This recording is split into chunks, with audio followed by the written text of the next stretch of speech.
Adore the immortal emperor for his sacrifice to mankind. Exalt the immortal emperor for his strict guidance. Revere the immortal emperor for his undying guard. Venerate the immortal emperor for his holy wisdom. Honor the immortal emperor, for he is eternal strength. Glorify the immortal emperor for his all-seeing vision. Praise the immortal emperor for his unending rule. Hail the immortal emperor, for he is the Lord and Master. Worship the immortal emperor, for without him, we are nothing. What is up, guys? It's the Sound Alchemist, and today I'm back to talk about Warhammer 40K. In this one, I'm going to be going over pretty much just a slew of stuff that revolves around the Black Templars.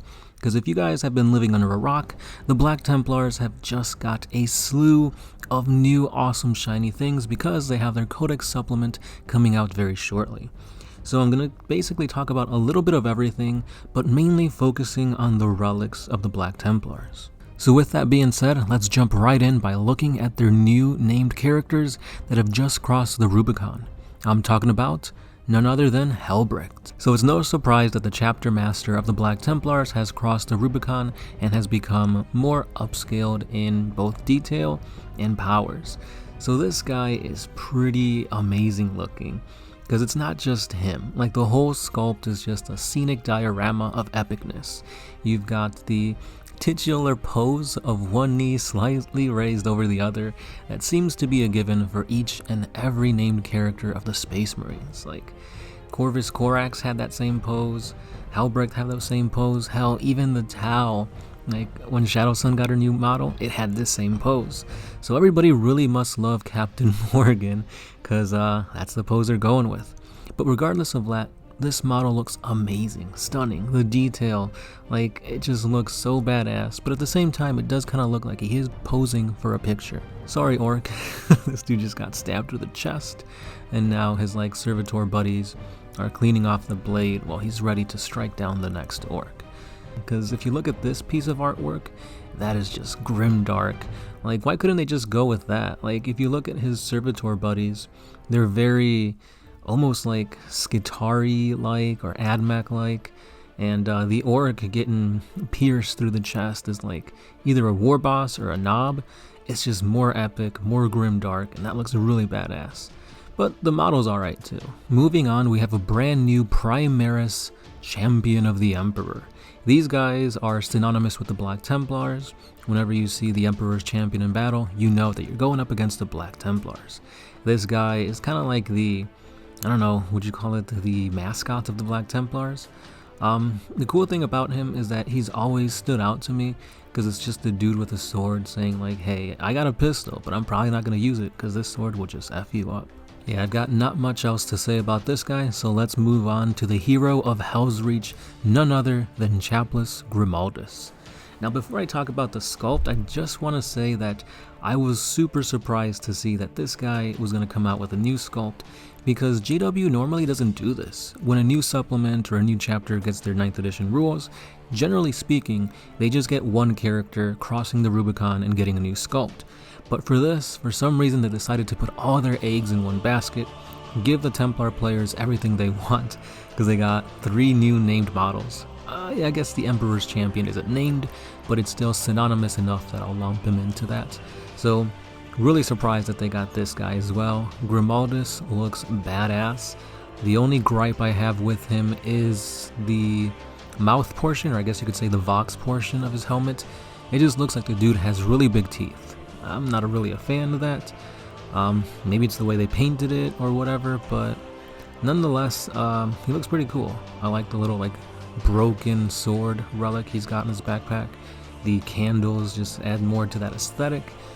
Really pleasing looking to the eye, especially if you're into the whole like grim dark Catholicism, religious aspects of it all. So another banger for Black Templar players. But with these awesome models, if you want to get the Black Templar box set, you have to know how they play on the tabletop, and in my opinion, they're doing pretty good.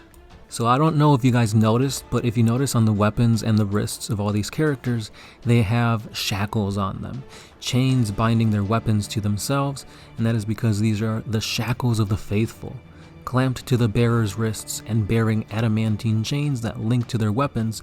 These shackles are nigh unbreakable.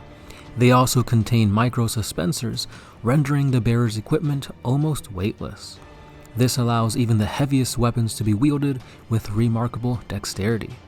But on the tabletop, what this means is that each time the bearer makes an attack, you ignore any and all modifiers to the hit roll and the wound roll. So that's pretty good, although I think that also affects your own benefits. So say if you're gonna hit on a +1, not anymore, you just hit on your regular attack. So it's kind of a give and take, since you're ignoring your enemy modifiers, but you're also ignoring your own positive modifiers. So it could be a good thing, could be a bad thing, but regardless of that, let's go ahead and jump on over to look at their relics. But now let's get into the juicier relics, that of the Crusader's Helm. This sacred relic is effectively a force multiplier. It increases the range of the bearer's aura abilities, as well as a Black Templar unit within 6 inches of him will be able to enact the doctrine of assault by switching out their current doctrine. So what this means is that they're going to be a lot better in close combat. In the lore, however, this helmet has been passed on for centuries, from champion to champion. The Vox piece is actually that of a jawbone of Saint Sabatis, which grants the hearts of all battle brothers to beat with zealous fire and unmatched fury. The next relic is that of the ancient Brevary. In-game, this relic grants a chaplain to roll 2d6 and discard the lower roll when reciting a litany. A pretty simple yet effective tool. Lore-wise, this is a tome of prayer, as old as the chapter is, and it first belonged to the original High Chaplain of the Templars. It has been passed from High Chaplain to High Chaplain, and before every battle, its prayers are recited to bless and protect the divine warriors of the God Emperor. The Skull of Cacodominus. This skull once was the head of a foul Xeno-cyborg overlord. The enemy of mankind took control of 1,300 people and 17 Dreadblade Knights during an event called the Howling. So powerful was this being that his psychic presence ended up taking the lives of 1 billion astropaths. This was so powerful that it even distorted the Astronomicon signal. Rumor has it that he was responsible for the death of all the Black Templar librarians, and that is why the chapter doesn't use them anymore. After its death, the skull still screams with a psychic ability that dampens a psyker's capabilities in battle. In the 9th edition game, however, it's pretty good. It has a 12-inch aura that gives psykers a -1 to cast, and also gives them Perils of the Warp on any roll of a double, as well as a one-time effect that allows the aura to increase to 18 inches, and the -1 modifier goes up to a -2. So this could be a real game changer if you're going against psychically powerful armies such as the Grey Knights or the Thousand Suns. And with that being said, guys, that's pretty much all I've got to talk about the Zealot Warriors of the Black Templars. There is a ton more information that is available for them. We've got lore videos on them all across the channel, but I do recommend you guys check out the Warhammer community page, because for the past couple of weeks, they've been giving us insight into their new rules, the new models, new relics, and they're just a really awesome army. Like, I'm surprised how much love GW has been giving them, but I'm also happy because this is a very old army. I remember we have friends that used to play Black Templars, and I'm talking about like 20 years ago, back when it was still like metal models and such. So to see them get this upgrade, it's pretty cool.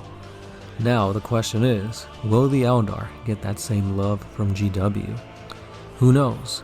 But with that being said, guys, thank you for listening. This has been the Sound Alchemist, part of One Mind Syndicate, and I'll be catching you guys in the next episode. Peace.